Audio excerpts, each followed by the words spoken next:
Ask Јосиф хаштагот, броевите на телевизија Телма или моите инбокс по приватни пораки на Коуч Јосиф како Инстаграм или и на Фејсбук може да ме најдете. Мира и ме прашува постои ли природен начин да се намали апетитот. Постои, али тоа не можеш да очекуваш, Мира, дека нешто посебно ќе се случи, али во принцип две работи јас би ги извел како природни начини за да го намалиш апетитот, кои што подлежеле и на научни студии. Тоа е едното се вика глукоманан или во превод тоа се растителни влакна кои што кога ќе влезат во дигестивниот систем абсорбираат многу вода и се прави како вискозен гел, како желе, кој што брзо доаѓа до дебелото црево и генерално е неизменето. И затоа што е нерастворливо, растително влакно.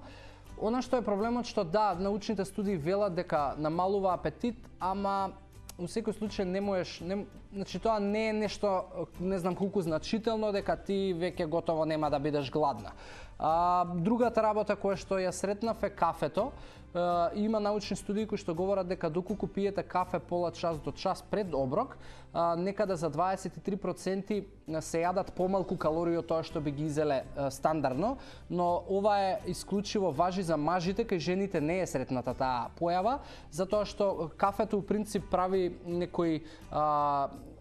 стимулации во сигналниот механизам, односно во хормоните, и затоа се случува тоа, но доколку ти го пиеш кафето со шекер, со млеко, со некаков прелив, онда се пропаѓа во вода и немој да се потпираш на овие работи, немој да мислиш дека сега Јосиф кажа глукоманан, ќе јадам растителни влакна и ќе пијам кафе пред оброк, дека готово ќе немам апетит. Друга е твојата борба и треба поинаку да пристапиш на борбата ако целта ти е да го намалиш апетитот за да намалиш килограми, а тоа е да не дозволиш да покачиш килограми, што подразбира правилен начин на живот. Така да би ти ги издвоил овие две работи, ама не се фаќа здраво за готово дека навистина ќе ти намалат апетит и ќе ти не направат клучна разлика.